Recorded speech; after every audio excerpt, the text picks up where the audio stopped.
So, you might think graphic design is just about, making things look beautiful. Right, which is a super common misconception. Yeah, exactly. Yeah. I mean, if you were to close your eyes right now and just picture a professional designer, you'd probably imagine someone sitting in a, I don't know, like a wildly expensive minimalist coffee shop. Oh, definitely. With the structurally complex glasses. Yes, the glasses are mandatory, and they're just, effortlessly manipulating software, like perfectly aligning geometric shapes or intuitively pulling these amazing color palettes out of thin air. Just arranging typography until it looks like modern art, right? Right, because there's this really pervasive assumption that design is entirely about technical proficiency, like knowing exactly which buttons to click in Photoshop. Or that it requires this innate, untouchable artistic genius that regular people just don't have. Exactly. But the source material we are unpacking today for this deep dive, which is Chapter 3 of Graphic Design for Dummies, called Practices for Creating Better Design Solutions, it completely shatters that illusion. It really does. It flips the whole paradigm. Yeah, because we're pulling from some incredibly foundational methodology today. And what becomes immediately clear is that to be a truly great designer, you don't start with software at all. Not even a little bit. No. You actually need to operate like a behavioral psychologist or investigative journalist, and you have to be entirely willing to just be wrong publicly and repeatedly. Which is terrifying for a lot of people. But it's a fundamental shift for anyone trying to understand visual communication. Yeah. The overarching theme here makes this rigorous case that design is absolutely not a solo pursuit of aesthetic perfection. Right. It's not the solitary genius in the ivory tower. Exactly, waiting for a lightning bolt of inspiration. When you strip away all the trendy aesthetics and the software tutorials, what you're left with is a highly collaborative, deeply empathetic discipline. And the goal isn't just making things pretty. No, the goal is solving real, tangible human problems. Yeah. And you cannot solve a human problem if you don't fundamentally understand the human you are designing for. And that is exactly our mission for this deep dive. We are going to take you step by step through the actual architecture of creating visual solutions. Yeah, we're looking at the ground floor knowledge today. Right, so if you're a novice designer staring at a blank canvas, or, a marketer trying to figure out your creative team, or just someone curious about how the visual world is built, we're giving you the psychological frameworks you need. And it requires a complete resetting of your priorities. The text insists that before you ever touch a mouse, before you open a sketchbook, You have to know who you're helping. exactly, a crystalline understanding of the user. Aesthetics and software are secondary. It all begins with empathy. Okay, let's unpack this, because empathy is one of those concepts that has been, honestly, aggressively commodified. Oh, absolutely. It's a massive buzzword. Yeah, it gets thrown around in corporate synergy meetings and draws a very strict, almost surgical line between empathy and sympathy. And that distinction is critical, because treating them as the same thing will actively sabotage your project. Right, so sympathy is basically showing concern or sorrow. It's feeling bad for someone. Yeah, whereas empathy is the attempt to actually experience the emotions and thoughts of that person. It's feeling with them. And graphic designers have to be empathetic, right? They do. Yeah. In any given week, a designer might be making an interface for a pediatric hospital, branding for heavy machinery, and then a public transit map. That's a huge range. Right. You're talking to audiences with vastly different physical abilities and lived experiences. Like, if you're a 25-year-old designer with perfect vision, Right. and you're building a healthcare portal for elderly patients with macular degeneration, sympathy is useless there. Sympathy just says, I understand it's hard to read, I'll make the text bigger. Exactly. But empathy requires you to investigate the specific physical and emotional friction they experience when they open a browser. I love this. Let me give an analogy to ground this, because the psychological leap can be tricky. So imagine you're walking through a field and you find a deep, muddy hole with a person trapped at the bottom. Oh? Sympathy is standing at the edge of the hole, looking down and yelling, wow, I am so sorry you're down there. It looks damp and terrifying. You're safe at the top. Exactly. You're acknowledging their pain, but keeping your comfortable vantage point. Empathy is going to your truck, grabbing a ladder, climbing all the way down into that muddy hole, standing next to them in the dark, and looking up at the sky. Wow. Because it's only when you're down in the dirt with them, seeing the angle of the walls, that you can actually figure out the mechanics of how to build an escape mechanism. That is a brilliant way to conceptualize it. When you approach a visual problem with just sympathy, you're trying to build that escape mechanism while standing at the top of the hole. Right, you're just guessing based on what looks structurally sound from up high. Exactly. Yeah. And when you finally apply that empathetic mindset and get in the hole, you might realize your initial assumptions were completely wrong.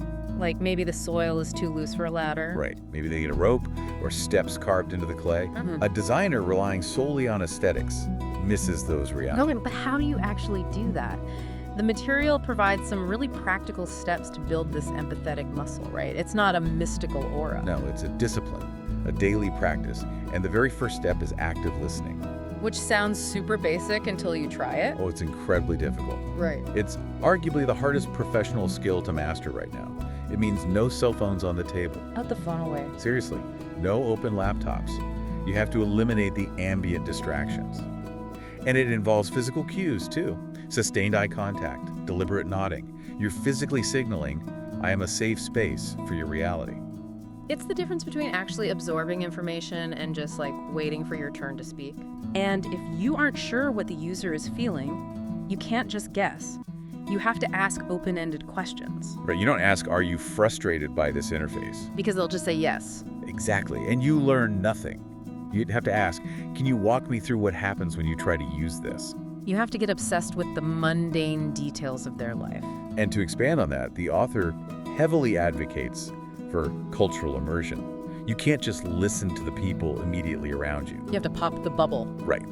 Deliberately stepping outside your socioeconomic bubble. Traveling, reading literature from marginalized voices, watching foreign cinema. Which actively dismantles your own biases. Exactly. It rewires you so you can communicate visually across different groups without relying on, offensive cliches. But that brings up a really critical point about friction. Because if you're constantly trying to climb into holes you've never been in, you are inevitably going to slip. You're going to say something wrong. Oh, absolutely. And I find it so refreshing that this methodology addresses that head on. The directive is blunt. If you make a mistake, if you say something culturally insensitive, you must take absolute, immediate responsibility. No downplaying it. Right. You can't say, well, you know what I meant. You apologize sincerely, and then you educate yourself. Because accountability is the structural integrity of empathy. If you get defensive, you instantly sever that psychological bridge you were trying to build. You just climbed right back out of the hole. Exactly. And they will stop giving you the authentic data you need. Okay, so we've got the philosophy. Yeah. We're actively listening, immersing ourselves, apologizing when we mess up. But here's the friction point for a professional. Empathy is abstract. It's a feeling. Right. How do you translate that feeling into a practical tool for a corporate project? You can't just hand a team of developers a jar full of empathy. Right, you have to document it. And this is where the framework introduces empathy maps. Yes. It's a transitional tool, a 40,000-foot view of your target demographic. And crucially, it's collaborative. You don't just fill this out alone at your desk. It's a structured visualization of their psychological landscape. And it's broken into quadrants, right? Yes, you're literally charting what the user thinks and feels, what they see, what they hear from peers, what they say, and what they do. And then at the bottom, you put their pain points and goals. But, and this is a massive trap, you can't treat this like creative writing. No, that is the most common failure point. An empathy map built on assumptions is just a mirror reflecting your own biases. You have to get data first. Empathy mapping is step 2. Step 1 is rigorous data collection. Interviews, surveys, social media sentiment. You can't agree on what a user is hearing unless it's supported by raw data. And even when you do it perfectly, the text warns that these maps are fragile. They're just snapshots in time. Human emotion is fluid. The market shifts. If you treat the map like absolute dogma, you introduce massive errors. It has to be a living document. Right, if you learn something new 3 weeks in, update the map. Exactly. But while that 40,000-foot view is great for strategy, it's too broad for pixel-level decisions. A designer needs to know how a specific color will be received. So you have to go from macro to micro. Yes. You transition from the empathy map to a persona. Okay, I find personas endlessly fascinating because they are so heavily debated. So a persona is a highly specific, totally fictional character synthesized from all that macro data. Right. They are the ultimate representative of your audience. The example in the text is so detailed. It's a fictional character named Justin. He's a data analyst, lives in New York City, and the persona dictates his exact age bracket, career goals, income, and frustrations. And the utility of that is radical focus. When you have massive data sets, it's easy to get overwhelmed and try to please everyone. Which pleases no one. Exactly. A persona forces you to isolate the behaviors relevant to the product and ruthlessly discard the rest. No, I have to push back here, because whenever I see these specific personas like Justin the data analyst who drinks oat milk lattes, my skeptical alarm bells ring. I get that. Aren't we just stereotyping? Aren't we taking this beautifully diverse user base and shoving them into a rigid, fabricated box? It feels reductive. And that's a very sophisticated critique. If a marketing team just sits in a room and guesses what their customer looks like, it absolutely is a stereotype, and it's dangerous. Right. But in this methodology, personas aren't stereotypes, they're archetypes. They are the direct manifestation of the data you gathered. Justin is the mathematical center of your research, just given a human face. So a stereotype is an assumption from the outside, but a functional persona is built from the inside out with data. Precisely. And this archetype is a vital reference point for team decisions. Design is subjective. Without an anchor, meetings just turn into ego battles. I hate the color blue, right? Yeah. One exec hates blue, a designer loves it. But when you have Justin, the ego is gone. The question is, does this shade of blue communicate trustworthiness to Justin? Justin becomes the boss. That reframing is so powerful, and the text gives a brilliant example of how Justin dictates the literal layout. Say you need to tell Justin about a promotion. Without the persona, you just write, "We are having a sale on Saturday, receive 20% off." Which is accurate, but psychologically inert. It ignores his profile. Justin is a busy, competent data analyst in a chaotic city. He doesn't want monotonous corporate shouting. No. So you curate a specific tone, positive, competent, maybe a subtle hint of humor, and before you even open Illustrator, you construct a targeted word list. Yes, the emotional adjectives you want the design to radiate. The text gives a sample list. Exceptional, superb, approachable, amiable, efficient, motivating, authentic. And think about the cognitive impact of those words. A graphic layout speaks to the subconscious, exactly like text speaks to the conscious mind. Spacing, line weight, color temperature, they're linguistic choices. If your words are efficient and competent, you can't use a chaotic layout with handwritten fonts.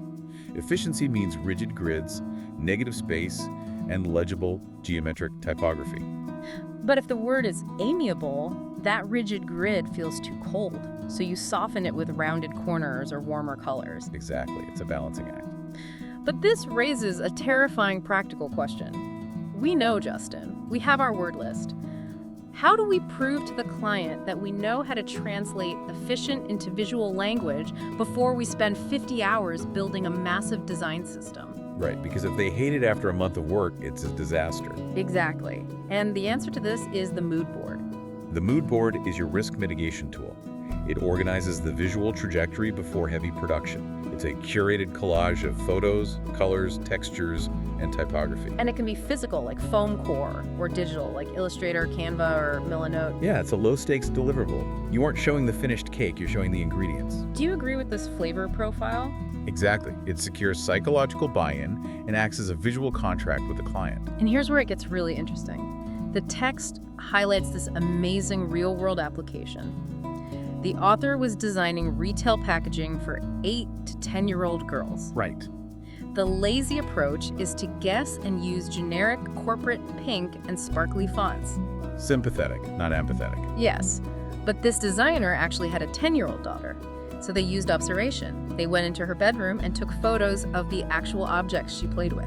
They brought reality into the studio. And the brilliant part, they used Adobe Capture on their phone to extract a color palette directly from those messy bedroom photos. It pulled the exact chaotic pinks and synthetic blues from her real environment. Which guarantees authenticity. They're speaking their native visual language. And then for the font, they searched Adobe Fonts for a humanistic typeface that felt approachable, not like a textbook. They picked one called Congenial. Perfect. They applied a 3D Photoshop text effect to the word preteen, laid out the hierarchy, and the client approved it instantly. Because it bridged the gap between empathy and production. It wasn't a guess. It was empirical, visual proof. All right, let's pause and take stock. You have your empathy map, your persona, your mood board is approved. The natural instinct now is to put on noise-canceling headphones, lock the door, and just work until it's flawless. Oh, absolutely. But the methodology slams the brakes on that. It insists graphic design is iterative, and you must enter the crucible of collaboration. Skipping peer feedback is the most frequent mistake young designers make. The urge to protect the work until it's finished is overwhelming, but it's fatal. But I want to push back for the listener.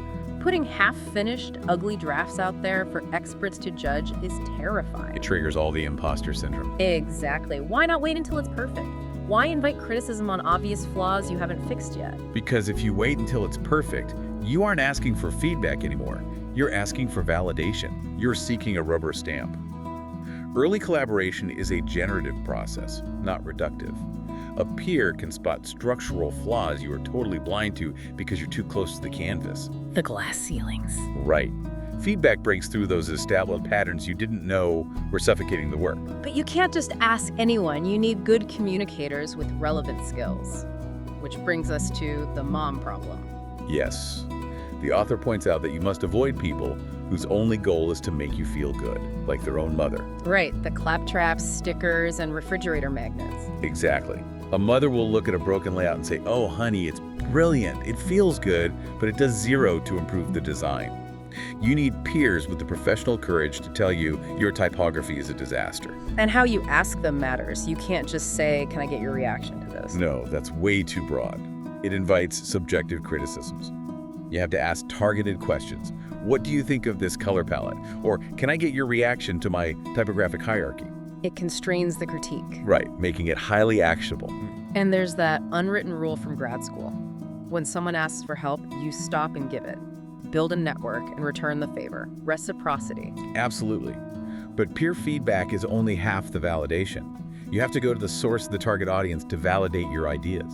Which brings us to extracting the truth. Interviews, observations, and surveys. It's like being a detective or an investigative journalist. Yes. You have to think like a beginner. Don't interpret on the fly. Record it so you can actively listen.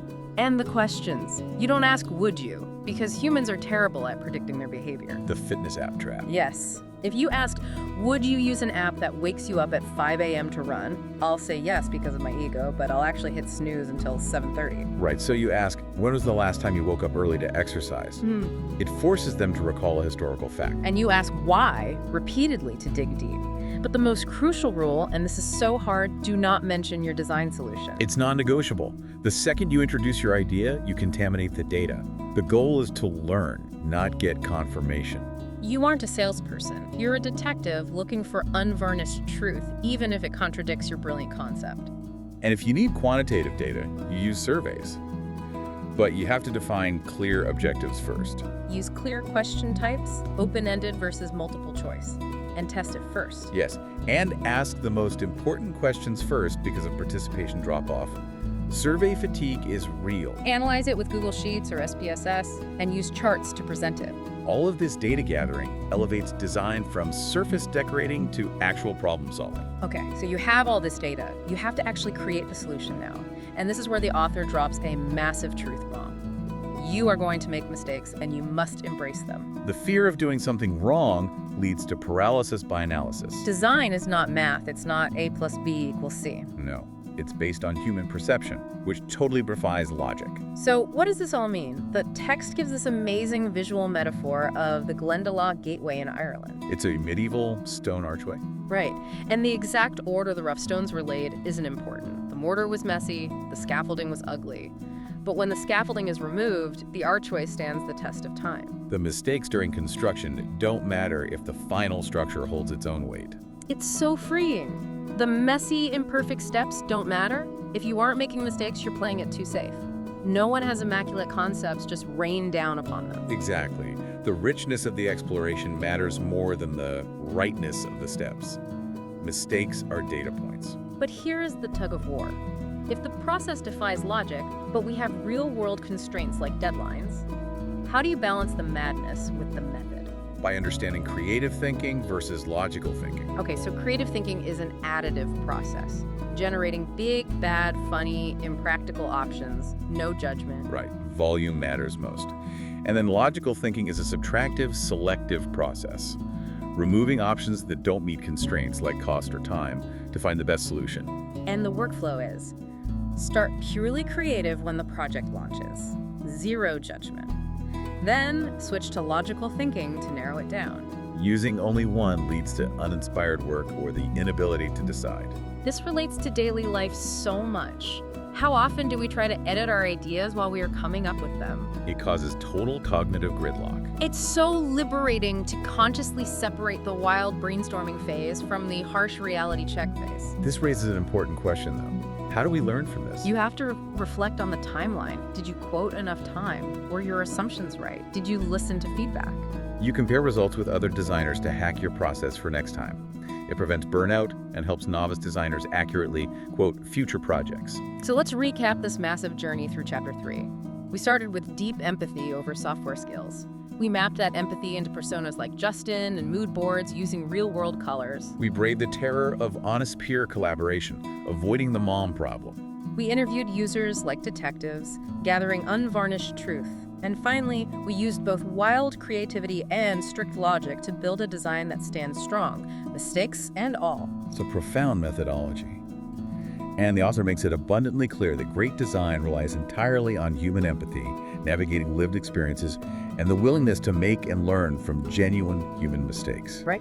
So as we look to the future, it makes you wonder, what does this mean for the rise of automated or AI-generated design tools? If a machine has never lived, never struggled, or made a genuine mistake, can it ever truly design a solution that connects with the human heart?